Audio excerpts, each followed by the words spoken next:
A look at just these four players indicates two things. One, they are the elitist of elite cricket athletes. Second, they belong to Australia, a nation that you can proudly say is one of the greatest sporting and cricket nations that are there on the planet. I mean, look at it. Australia are the only nation to have completed the Grand Slam when it comes to the ICC events. Grand Slam meaning World Test Championship, World T20, ODI World Cup, Champions Trophy. Barring the Champions Trophy, three of these individuals have been part of the ODI World Cup, T20 World Cup, Test Championship triumph. Plus, there is one more who is redefining the way how off spinners bowl. And because of this, Australia's quartet of Josh Hazlewood, Pat Cummins, Mitchell Starc and Nathan Lyon are probably one of the greatest bowling quartets ever. You had the West Indies, Joel Garner, Malcolm Marshall, Michael Holding, Andy Roberts. They were intimidating, but none were as skillful as this current crop. I'll tell you why.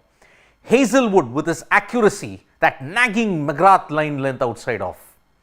Pat Cummins, hard worker, hit the deck, hit the right areas.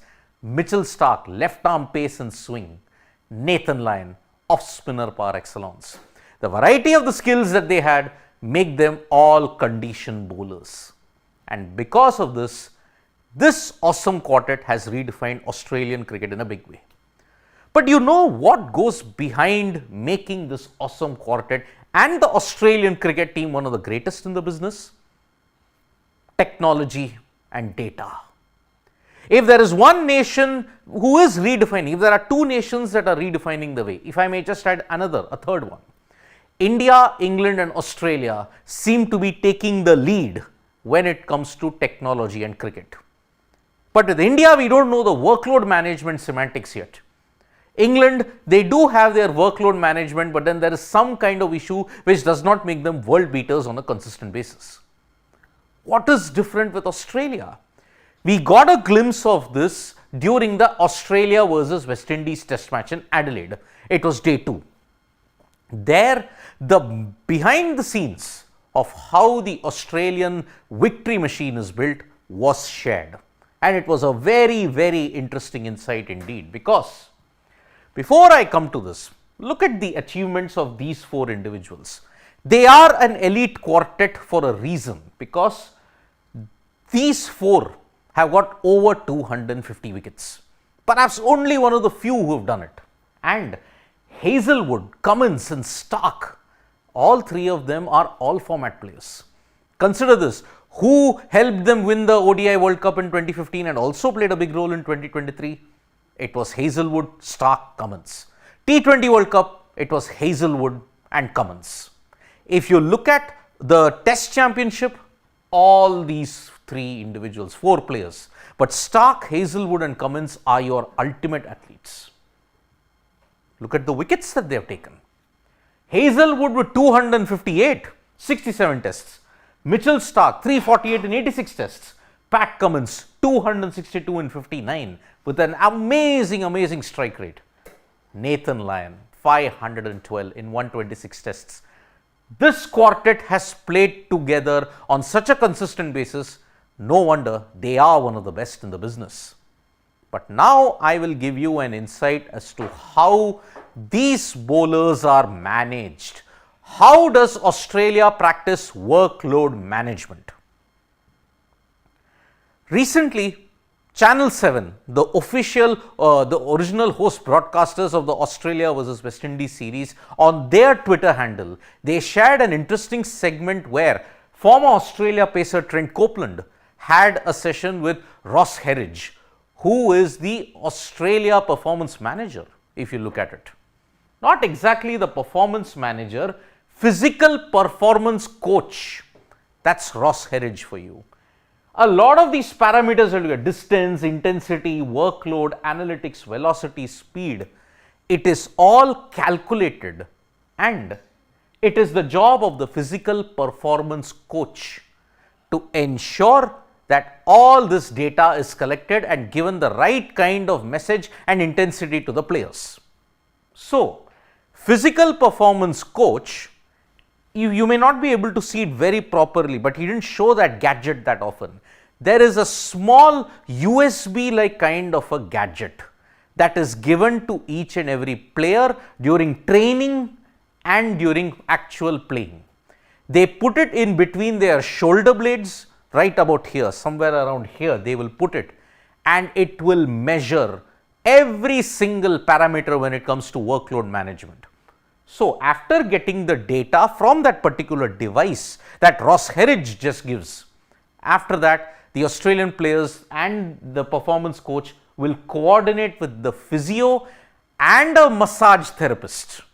So, after getting the data, how is the downtime that you want to get after play and also during play? It's all that special device owned by players that relays the data. Everything accurately done. Now, it goes one step further. During the recent Pakistan series, the 3-test series that happened, this device measured the total distance covered by each of the bowlers. It involves high intensity running, sprinting and all the other general light running that they take place while bowling, while batting also. Idea of workload management is then relayed. So, that is how you come to figure out who gets to bowl more, who gets to bowl less and how their bodies need to be managed. Now, remember, test cricket is a marathon. You have to be at peak fitness for all the 5 days that is there. And the numbers that came out during the Pakistan series shows the level of fitness, shows the level of dedication that these 3 fast bowlers, Nathan Lyon is a different thing, the spinners dynamics are different, but the trio, I may say, Hazlewood, Stark, Cummins displayed, because look at the distance that they covered in the entire Pakistan series, the 3 tests that they played, how much ever time it allowed them. Stark ran 96.5 kilometers in the entire series. Cummins ran 93.8 kilometers. Hazlewood ran 95.5 kilometers. That means 100 kilometers, you may say, across the total number of matches that was what, 12 days. 12 days on an average, you ran 8 kilometers per day. Stark 96.5 kilometers. All the trio ran a total of 100 kilometers each. This is each. And out of this, the bottom that I have given you is high intensity running. There was extreme sprinting in that. Stark did 10 kilometers. Cummins did 7.4 kilometers. Hazlewood did 9.4. Now, do you understand why Stark gets very limited short bursts? Because in the short bursts, he puts in maximum amount of high intensity running and he covers the maximum distance. Cummins covers the least among them all. That is why he gets the heavier workload. And Hazlewood gets in between that. The data that is collected then says that, okay, there is a certain limit, there is a certain line across which a bowler cannot extend. Because if he does, the wear and tear and the fatigue will be a lot more. So, to every minute detail that is there, Australia's backroom staff are monitoring them. And because of that, data technology combined, you have Australia, who have achieved what no other team may possibly achieve in 2023, win the World Test Championship, secure the Ashes. Different matter that they just did it by the skin of their teeth, but they won the ODI World Cup also. And all of these guys, barring Nathan Lyon, with the exception of Nathan Lyon, these 3 guys featured in all of Australia's epic wins. Stark, Hazlewood, Cummins. They are elite athletes. Their priorities are absolutely spot on. And because of this coordination that they have had, Cricket Australia has managed to ensure that their level of dominance is sustained. It truly is a remarkable era indeed for Australian cricket. After 5 years of the low that they had, from 2019 onwards has been a slight upward trend. It peaked in 2023 with 2 ICC events and the Ashes victory. This is a golden era indeed for Australia, and you know the main reason why it's a golden era: technology, data, handshaking, and that is why Australia is one of the best nations that's there on the planet. Thank you so much, folks, for joining us for this live. We'll be back with more updates on Sports Today. Tap that bell icon so you know when we go live. And don't forget, we are on Facebook, Twitter, and Instagram as well. Bye-bye.